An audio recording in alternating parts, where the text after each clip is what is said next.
Monsieur le Premier ministre, l'opinion pense que de plus en plus vous changez de discours vis-à-vis des pays de l'AES.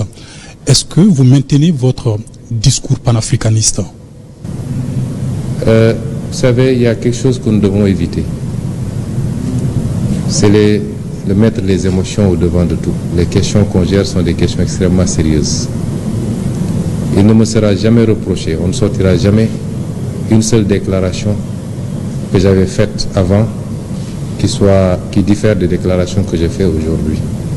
Notre position a été très claire depuis le début.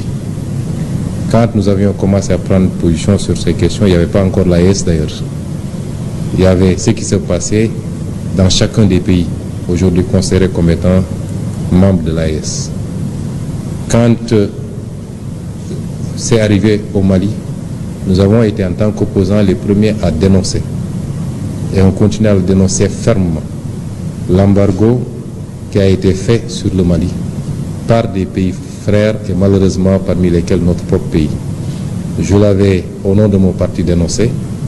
Je continue à le dénoncer et comme je l'ai dit, sous notre régime, ces genres de pratiques ne pourront jamais prospérer et personne ne passera par le Sénégal pour soit déstabiliser le Mali ou aucun autre pays frère ou alors lui imposer des sanctions de cette nature.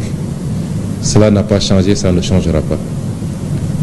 Quand il a été question d'une intervention au Niger, ma position a été très claire. De ma cellule de prison, j'avais fait une publication pour dénoncer cela et mettre en garde les chefs d'État de la CEDEAO. Cela n'a pas changé aujourd'hui. L'AES est venu après et personne ne sortira un seul discours où moi, en tant que président de mon parti opposant de l'époque, j'avais dit que nous rejoindrons telle ou telle organisation. Il faut arrêter ces amalgames. Nous n'avons jamais pris position pour dire que le Sénégal va rejoindre telle organisation ou telle autre. Ça, c'est la première chose. Nous sommes tous des pays souverains. Nous nous respectons. Nous devons nous respecter dans nos choix souverains. Et nous respectons le Mali dans ses choix. Nous respectons le Burkina dans ses choix.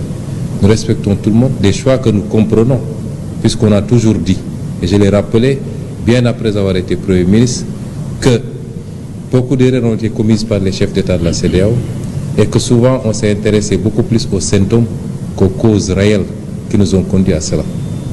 Ça n'a pas changé chez nous. Alors qu'est-ce qu'on nous reproche? D'avoir ou d'être en train de travailler pour continuer à réunir la famille. Depuis quand on peut reprocher à un panafricaniste de faire tout pour qu'on reste dans des cadres solides plutôt que de nous diviser? C'est ça là qu'on nous reproche. Et donc ça veut dire qu'on a changé.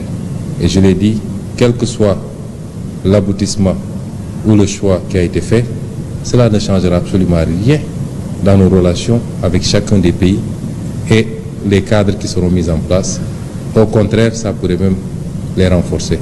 Il faut que nous mettions les émotions de côté et que nous travaillions sur la base de préoccupations concrètes. Si on se dit panafricaniste, tout panafricaniste doit avoir comme seul et unique objectif de réunir les Africains au-delà de nos divergences. Je l'ai dit tout à l'heure avec le Premier ministre, les Européens se sont fait des guerres mondiales qui ont coûté des millions de vies et ils se sont retrouvés après. Donc, quelles que soient nos divergences, essayons, comme nos aïeux l'avaient fait pour créer l'Empire du Mali qui s'étendait d'ici au Sénégal, au Ghana et partout, nous ne pouvons pas faire moins qu'eux. Et c'est ça notre préoccupation. Mais si un pays souverain comme le Mali considère que les erreurs qui ont été commises justifient de sa part qu'il quitte, nous respectons cette souveraineté et cela ne changera absolument rien dans nos relations qui sont des relations séculaires et fraternelles. Vous partez avec quel message du président Assimi Goïta aujourd'hui? Le président a été très ouvert. On a eu une discussion très franche, très fraternelle. Et j'apprécie bien toutes les recommandations qu'il a eu à formuler parce qu'il souhaite le bien du Sénégal, qui est un pays frère. Donc, les alertes sur ce phénomène de terrorisme et son évolution, les recommandations qu'il a données, et surtout, on est sur la même longueur d'onde qu'entre le Sénégal et le Mali. Les considérations externe, exogène à cette relation ne peut pas impacter cette relation. Nous resterons unis, conformément aux réalités géographiques, historiques, économiques, sociales, sociétales même, qui nous imposent d'être deux pays très unis et de continuer à coopérer dans tous les plans. Et ça, c'est extrêmement fort.